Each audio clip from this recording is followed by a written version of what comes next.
everyone. This is Rachel, the Modern Shaman. Thanks for joining me for another YouTube Q&A video of the week.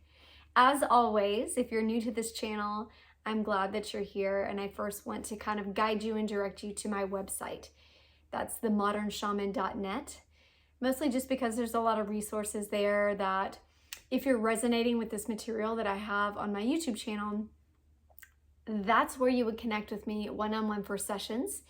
I have a personal office here in San Antonio, Texas, where you can sit with me for seer sessions, as well as sessions in terms of your past life, future probabilities, medical intuition, as well as shamanic practices. So if you need a shamanic healing, soul retrieval, and any sort of chakra clearing, blockages going on within the body and the non-physical realms, all of those resources are available on my website at themodernshaman.net.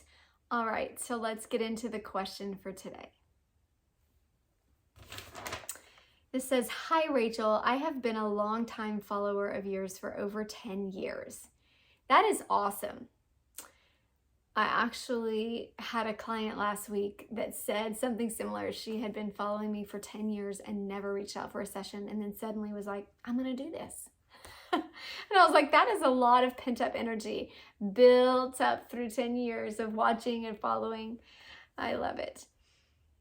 Okay, back to the question. It says, thank you for staying so dedicated to this content.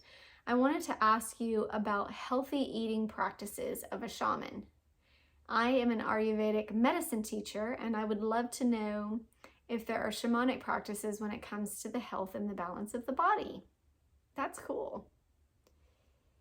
And I would say, yeah, I can share with you what I do and what I pretty much impose on my children as a household, and the way that we run our small nuclear culture of a household. But this is not something that all shamans practice. And really, shamanism has been around since the beginning of human culture and humans having society. And when they began to create society, there was shamans that kind of rose up within those societies that were the intermediaries of the non-physical realm and the physical realm to help guide those that were in that culture or that society. And depending on where they lived on the earth, their practices, their traditions, their ceremonies looked different. So there's a lot of variety in the way shamanism is practiced, although the core fundamental is that they are that intermediary and bridge from the non-physical realm and the spirit realm into the physical realm. So some may have more physical practices, meaning like medicinal practices, earth practices, which is like plant medicine, shamans. Some may be more like storytellers, dream tellers, shamans that are involved more in guidance, like a tribe council. So it varies a lot depending on the culture that they're in.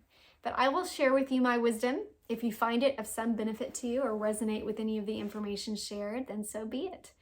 I pray that your heart is open and that whatever it is that you are seeking through this question be received in some energetic way.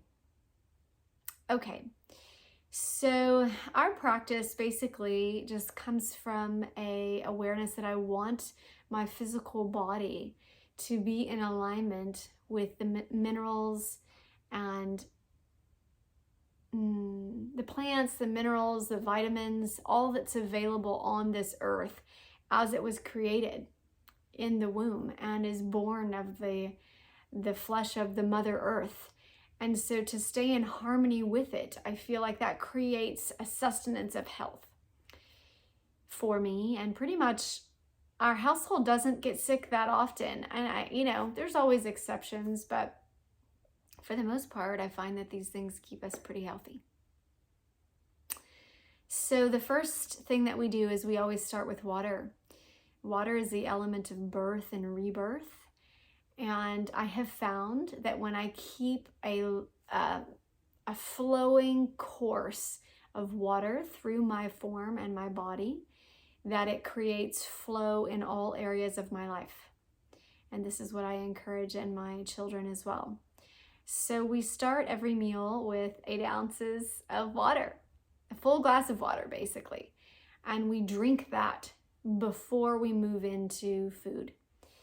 And really, the health benefit of this is so often we think that we're hungry when we're actually thirsty, because our body needs a lot of water to keep all of the systems and the organs at their highest potential. So we start with that cleansing.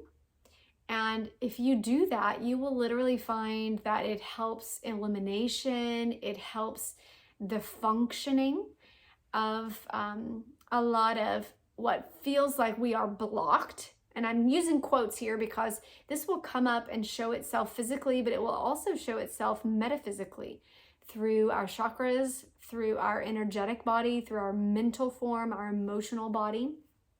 And they're all tied together.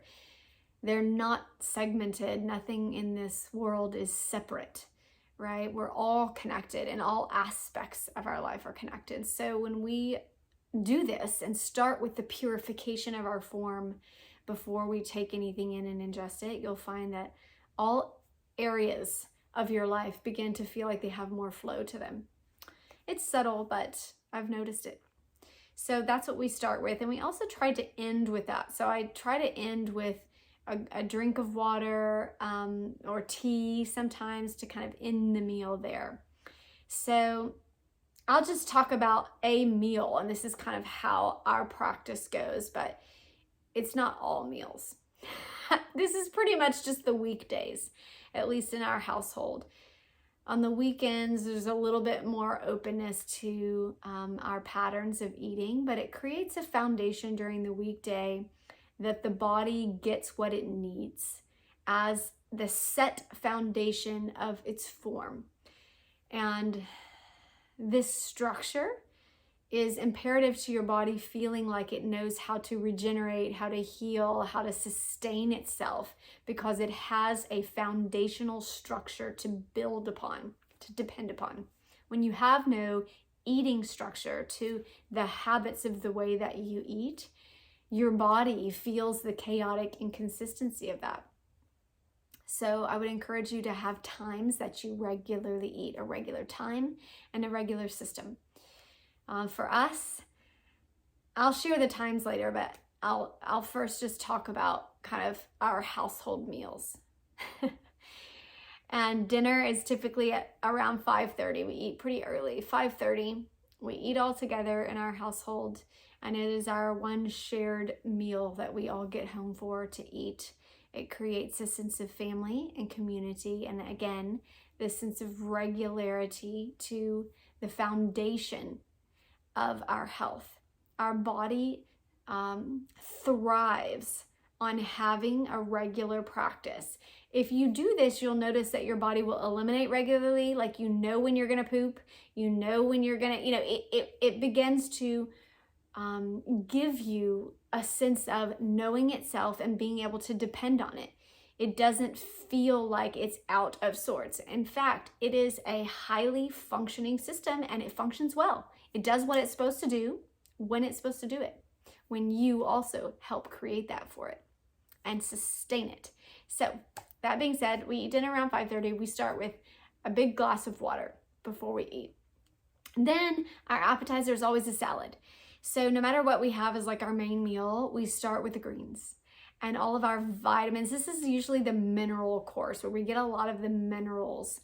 And I vary the salads. Every meal, the salad is different. The type of lettuce is different, but it's not that difficult if you have like salad packs. They have salad packs now where you just get the pack and then you kind of can add a little bit of iceberg or a little bit of greens or a little bit of arugula, whatever. You can add a little bit and change up kind of the additives, change up the dressing so that kind of has a different flavor to it. And that starts our earth element. So we start with water, cleansing, purifying, birthing. Then we move into the element of earth, the greens and the mineral kingdom there. And then we move into the main course of the meal, which is typically something that has a grounding energy to it as the base. So whether it's a potato or a rice or a grain or a legume or a bean, and then whatever that main course is. And I always add a little bit of heat to it. This is the fire energy. So not all the time, but I have it available. So whether it's pepper or cayenne or whether it's cooked in there, kind of getting some of that fire element to kind of burn through and create a bit of an alchemical reaction in the body as it's healing itself. It's getting rid of any sort of inflammation that we may, be having in the body or reaction. That comes through adding a little bit of heat at times through our main meal. And then if we have dessert, I try to do fruit, like frozen fruit or something fruit-based for dessert. Not a lot of sweet in the meal. If there is some, it's kind of at the end. And I like doing those yo-nanas, which are like fruit, and they kind of blend it into like a soft serve. I don't know if I'm even pronouncing that right, but that's that at the end of the meal. And then, like I said earlier, we finish with water. So either finishing another glass or having some tea or having something at the end of the meal that kind of feels like it's finished. And then the last element is air. So I try to eat early when we have our family meals so that we have about 12 hours, sometimes 8 hours, depending on when the kids have to get up in the morning between when we have our next meal. So there's a long period where your stomach is empty. This is also the fad of intermittent fasting. That's what they're calling it, but basically just eating early and then not snacking. Finishing the meal, we don't really snack. So in our household, that's the elemental practice. So we start with water, then we go to earth, and then we add a little bit of fire in, and then we end with air. And giving your belly time to feel itself empty, and it sustains itself through this practice. It's not rigid, and really that's it. That's the practice right there. All the elements brought into a daily routine. Our weekends are a little bit more lax, but the body knows this, and so it has a rhythm to it. And this is the way the earth works, just with all of her seasons, the sun, the moon, the circadian rhythms of the earth. There is a sense of cycle and rhythm that the body craves. So creating that and then sustaining that for yourself, for your family, is very powerful for feeling like your body is in harmony with the rest of the larger bodies on this earth, meaning the earth itself, the solar system, the planetary bodies, and our energetic bodies, chakra system, all of that. When we line ourselves up in harmony with the systems that support us and surround us, we feel that sense of balance, and we become kind of a cog in a greater machine that feels like it's working well. So I hope that was beneficial to you in some way. I know that you said you are a Ayurvedic medicine teacher, so I'm sure that a lot of that aligns with what you teach as well. And for those of you guys that aren't familiar with it, I hope that in some way, shape, or form you found something that benefits you through this, and that you can align and notice and take honor with your body and the systems that support you to live on this earth. Your body is absolutely your living temple, and a glorious one at that. Think like Taj Mahal, like absolutely stunning cathedral, right? With all of these, stained glass windows. That is your body, right? It is just phenomenal, a work of art. So to work in harmony with it and bring out the best in it only makes you feel better. Blessings, you guys. I'm going to sign off here. I'll be back next week with another video.